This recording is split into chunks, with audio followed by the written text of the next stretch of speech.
मनुष्य का श्वसन अंग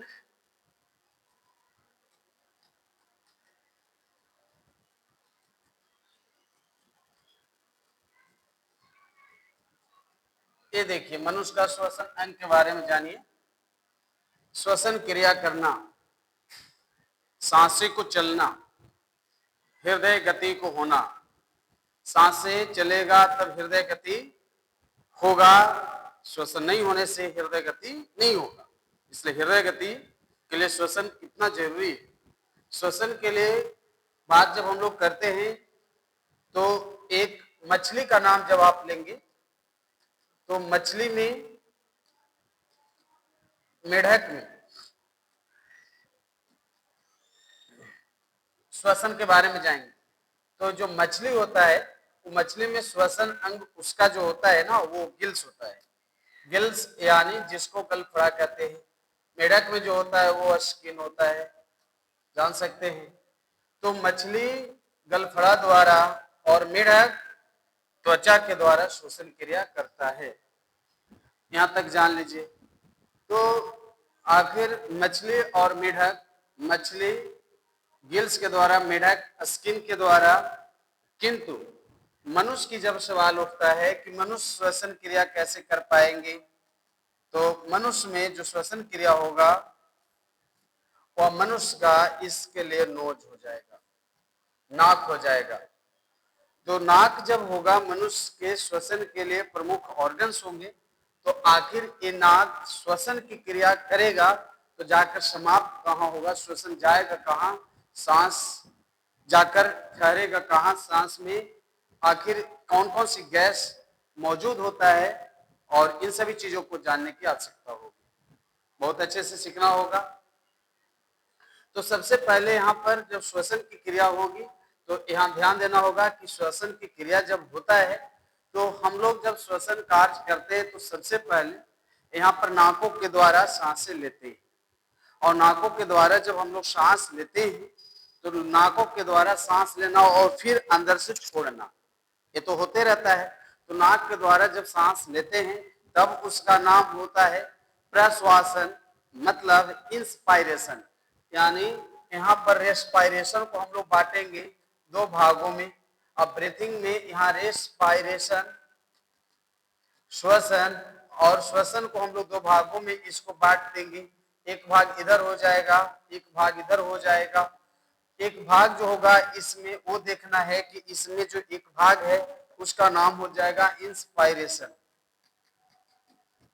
इंस्पायरेशन हो जाएगा, और यहाँ पर हो जाएगा एक्सपायरेशन, एक्सपायरेशन। यहाँ पर ये जानना होगा जो इंस्पायरेशन है उसका नाम है प्रश्वासन से, और प्रश्वासन में ऑक्सीजन, कार्बन डाइऑक्साइड और नाइट्रोजन की बात आता है। उसी तरह से एक्सपायरेशन में ऑक्सीजन, कार्बन डाइऑक्साइड और नाइट्रोजन की बात आता है। आप सब लोग को ये देखना होगा कि आखिर इस लेवल में हम जो बाहर से सांसें लेते हैं उसमें कितना मात्रा होती है ऑक्सीजन का, तो आप याद रखिएगा 21% होता है, इतना याद रखना है। कार्बन डाइऑक्साइड जो लेते हैं 0.03% होती है, नाइट्रोजन आपको 78% होता है, इतना याद रखिएगा। तो ऑक्सीजन हो गया 21%, कार्बन डाइऑक्साइड 0.03%, नाइट्रोजन हो गया 78%। ये हो गया बाहर से नाक के द्वारा अंदर प्रवेश करना। तो नाक के द्वारा बाहर से अंदर प्रवेश करना इंस्पायरेशन कहलाता है। इसके बाद यहाँ पर है एक्सपायरेशन। एक्सपायरेशन में जो ऑक्सीजन है वो ऑक्सीजन यहाँ पर निकलेगा मात्र 17%, बाकी कहाँ चला गया 4%। आप समझ सकते हैं, लिए थे 21%, इसका मतलब कि 4% जो है वो हमारे शरीर में ही काम आ गया ऑक्सीजन। तो 4% हमारे शरीर के अंदर में काम आ गया ऑक्सीजन। इसके बाद आपको यहाँ पर कार्बन डाइऑक्साइड जो है वो यानी हमारे अंदर में प्रवेश किया 0.03%, लेकिन ये निकल रहा है कितना परसेंट, 4%। आप समझ सकते हैं इतना ज्यादा कहां से रिलीज हुआ, ये भी समझने वाली बात है। इसका मतलब कि हमारा शरीर कार्बन डाइऑक्साइड को भारी मात्रा में रिलीज करता है, तभी तो निकल रहा है। इसके बाद यहाँ नाइट्रोजन जो है वो नाइट्रोजन आपको सेम टू सेम रह जाएगा 78%। तो इस तरह से सेम रह गया आपको 78%। 78% आपको नाइट्रोजन, इसमें कोई चेंजिंग नहीं हुआ। तो यहाँ पर आप सब लोग को ये जानना होगा कि आखिर श्वसन क्रिया में क्या क्या चीजें शामिल है, इंस्पायरेशन, एक्सपायरेशन, ये भी क्लियर हो गया। इस तरह का कोई दिक्कत नहीं होनी चाहिए, स्पष्ट से जानकारी हो गया और ऑब्जेक्टिव में कहीं भी आप इसको सिलेक्ट कर सकते हैं, अच्छे नंबर पा सकते हैं। इसके बाद हम लोग श्वसन की जो बात कर रहे हैं कि आखिर श्वसन की क्रिया जब शुरू होती है तो कहां से शुरू होती है, हल्का सा हम इंडिकेट करते चलेंगे और आप ध्यान देते रहिएगा। जब श्वसन क्रिया जब नाकों के द्वारा करते हैं तो सबसे पहले नाक का नाम लेते हैं, तो ये 2 छिद्र होती है और जो 2 छिद्र होती है इस 2 छिद्र का नाम नंबर 1 पर रखिए, जिसका नाम होता है नोस्ट्रिल। हो गया, नसा छिद्र नाम है इसका। क्या नाम है? नसा छिद्र इसका नाम है। हिंदी में लिख दे रहा हूं, इसका नाम है नसा छिद्र। आप यहां देख सकते हैं ये नसा छिद्र हो गया, नोस्ट्रिल है। इसके बाद जब नोस्ट्रिल है तो दूसरा जब बात करेंगे नोस्ट्रिल के बाद, तो अंदर में नाक के अंदर वाला ये इधर से पर्दा इधर से पर्दा है, जिसका नाम है नेसल कैविटी। हो गया, नसा कपाट इसको कह सकते हैं, इसका नाम नसा कपाट से होगा। और नसा कपाट आगे चल करके जहां से नाक वाला भाग और इधर से मुंह वाला भाग जो मिलती है वो हो जाता है ग्रसनी का, फेरिंग्स का। तो तीसरा जो भाग हो जाएगा वो हो जाएगा फेरिंग्स। देखिए, और इसका नाम ग्रसनी से होती है, नसे कपाट है, इसका नाम होता है ग्रसनी से। ये हो गया ग्रसनी, फेरिंग्स मतलब ग्रसनी हो गया। इसके बाद हम लोग बात करेंगे चौथे स्टेप पर। तो चौथा स्टेप इसका क्या कहता है उस पर सोचेंगे। इसके बाद हम लोग स्वर निकालते हैं, आवाज, यानी इसके बाद हम लोग को आवाज निकल रहा है और ये जो आवाज निकल रहा है ये आवाज हम लोग के लिए काम करेगा। आवाज क्या चीज का वो जानना है, ये आवाज हम लोग का करेगा। ध्यान दीजिए, ये जो आवाज होगा ये आवाज हम लोग को मुख्य रूप से काम करेगा किस रूप में, इस बात को ध्यान दीजिए। ये आवाज हम लोग को काम करेगा स्वर निकालने में, जिसका नाम होगा लैरिंग्स। लैरिंग्स हो गया। तो यहाँ आप देख रहे हैं कि नेसल कैविटी है और उसके बाद फेरिंग्स है, उसके बाद लैरिंग्स है, नोस्ट्रिल है। तो यहाँ तक जानकारी हो गया। आप सब लोग को जानने की जरूरत है, प्रयास करना है कि यहाँ पर जो लैरिंग्स है उसके बाद पांचवा जो होगी वो पांचवा ट्रेकिया होगा, नहीं पांचवा ट्रेकिया होगा, बोले कि मंडे को हो जाएगा। तो इस तरह से पांचवें जो भाग होगा, तो ये पांचवें भाग में जानना होगा कि ट्रेकिया इसका भाग होगा, ट्रेकिया, ट्रेकिया।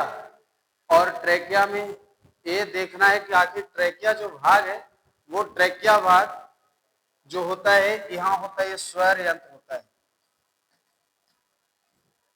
स्वर यंत्र हो गया ये। और यहाँ ट्रेकिया जो हो गया ये श्वास नली हो गया। कहां कहां पर है देखिएगा, इच्छा कर रहा है देखने का, आप देख सकते हैं यहाँ पर, आप खोज लीजिए ट्रेकिया कहाँ है और लैरिंग्स कहाँ है, आप यहाँ देख सकते हैं आराम से, किस तरह का कोई दिक्कत नहीं है। और ये 12 सेंटीमीटर ट्रेकिया जो होती है लंबी होती है, आप ये भी याद रखिएगा, आपको काम आ जाएगा। ये 12 सेंटीमीटर लंबी ट्रेकिया होती है। ट्रेकिया जो होती है ना, इसके बारे में आपको जानना होगा, ये मुलायम हड्डियों का बना होता है और मुलायम हड्डियों का बना होता है, इसलिए इसका नाम है उपास्थि। और इंग्लिश मीडियम वाले होंगे तो याद रखिएगा इसका नाम है कार्टिलेज। और कार्टिलेज मुलायम हड्डियों का होता है, लचीली हड्डियों का बना होता है। तो आपको कई बार सवाल हो सकता है कि ट्रेकिया की लंबाई कितना हो सकती है, तो 12 सेंटीमीटर। या किस प्रकार की हड्डियों का बना होता है, मुलायम हड्डियों का बना होता है, जिसके कारण सांस लेने में इसमें संकुचन भी होता है, सिकुड़ते फैलते रहता है और टूट पड़कर वो एडजस्ट भी कर लेता है। तो 12 सेंटीमीटर लंबा हो गया ट्रेकिया। और यह कार्टिलेज है, उपास्थि है, श्वसन की क्रिया इसी माध्यम से होता है, श्वास चलता है। यहाँ तक याद हो गया। उसके बाद सांस से नीचे चल करके और ट्रेकिया अब दो भागों में, दो तरफ, यानी चूंकि फेफड़ा का जो भाग है वो दो तरफ है, एक दाएं तरफ है एक बाएं तरफ है, दो भागों में, यानी यहाँ पर बैठता है, दो तरफ एरिया बन जाता है, यहाँ से इधर और एक यहाँ से यहाँ।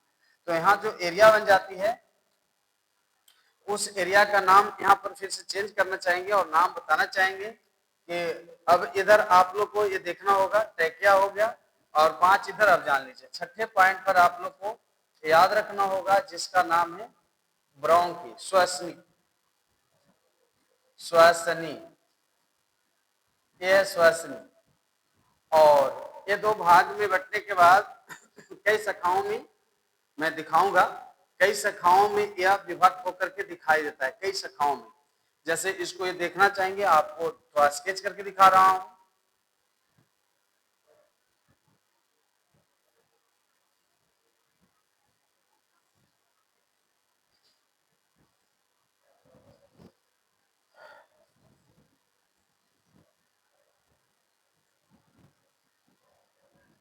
आप यहाँ पर ये देख सकते हैं आराम से, फिगर के माध्यम से थोड़ा सा हम आप लोग को सुविधा होगी, ये थोड़ा सा बता दे रहे हैं।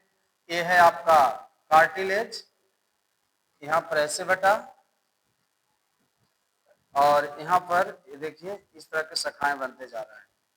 और ये शाखाएं आप यहाँ पर देख सकते हैं, इस तरह की रचनाएं दिख रहा होगा, चलिए इस तरह की रचनाएं दिख रहा होगा। और यहाँ पर जो भाग होती है और यहाँ जो होता है वो हर्ट होता है, इसको हृदय कहते हैं, दोनों तरफ होता है। रचना आप देख सकते हैं अच्छा से, इसका नाम डायफ्राम होता है।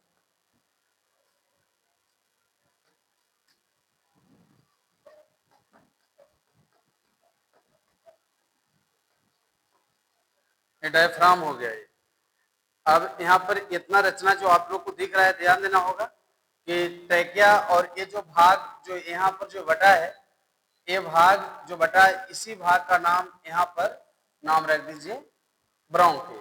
और ये अलग अलग शाखाओं में जो ये बटा हुआ भाग जो दिख रहा है, इसका नाम आप एक स्टेप आगे आ जाइए और इसका नाम 7वें नंबर पर इसका नाम डाल देते हैं।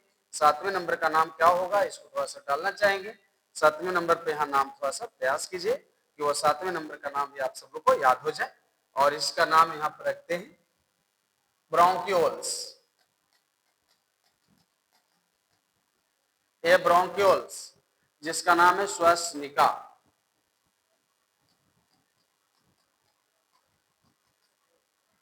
श्वसनिका हो गया ये, तो श्वसनिका हो गया। ये कुल यानी हम लोग कितना स्टेप आ चुके हैं, 7 स्टेप आ चुके हैं।